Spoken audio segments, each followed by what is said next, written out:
Hi there, my name is Connor Scott, and in this blog post I'll be talking about the 1998 Wes Anderson film, Rushmore. The film follows the high school life of a precarious 15-year-old, Max Fisher, a student in one of the most prestigious schools in the country, Rushmore Academy. Max loves the school, it's his life. He's easily the most involved student at the school, having founded and become president of just about every club you can think of, and then some. These clubs range from founding the Dodgeball Society, being president of the German Club, French Club, and Beekeeper Society. Despite all this, he is facing expulsion due to the fact that he is failing almost all of his classes. Shortly after this, he falls in love with a teacher at the school, Rosemary Cross. This sparks a heated love triangle between Max, Rosemary, and Max's friend Herman Bloom. The film is centered around the hardships of adolescence and discovering one's identity. Anderson has an interesting way of making characters look young or old depending on the desired effect on the audience. For example, when Max approaches Mr. Bloom for the second time, the scene is shot from Mr. Bloom's point of view from within the car. In this shot, the audience can see the perspective by which Mr. Bloom is judging Max. In the scene, there is a pause after the two greet each other, in which Max is smiling as wide as possible, displaying his braces. These braces represent Mr. Bloom's thinking of how young Max really is, yet is somehow relatable and inviting, as he later asks his bratty sons if they had invited Max to their birthday party. Anderson continuously utilizes camera angles for desired effect. An example of this is the scene when Rosemary Cross acknowledges Max's affection for her. In this scene, the two are sitting across from each other at a small table. The two are seen level to one another and proceed as equals. She asks him if he has ever considered that she might be too old for him, to which he replies that he considered the possibility that she may think that.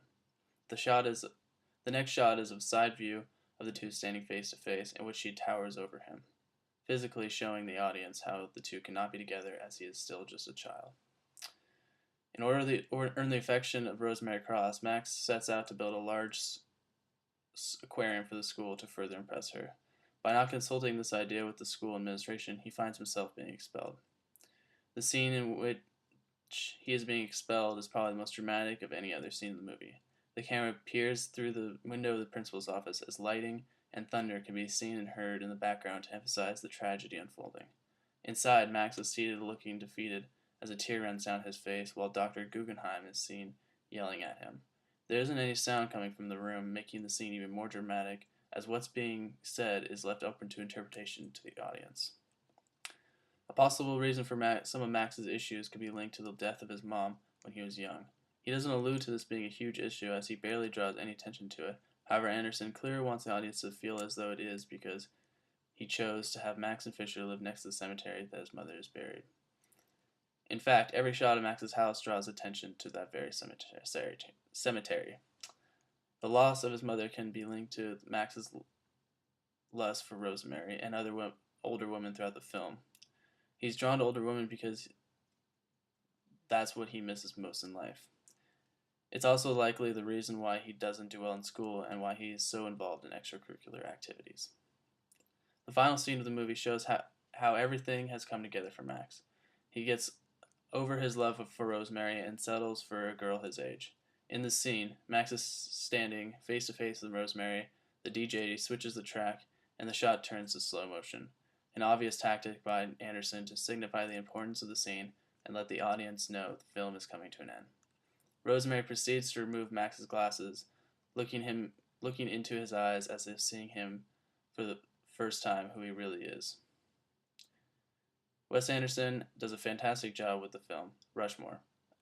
In it, he demonstrates some of the difficulties of adolescence and the hardships of those who have lost a loved one. Anderson, through a variety of ways, conveys these themes throughout the movie. He reminds the audience of them mainly through the use of camera angle, but also things as simple as Max's braces. It was good to see that everything works out for Max in the end, and to see him and the rest of the characters in the movie happy. The film is fantastic, and it only gets better the second time you watch it.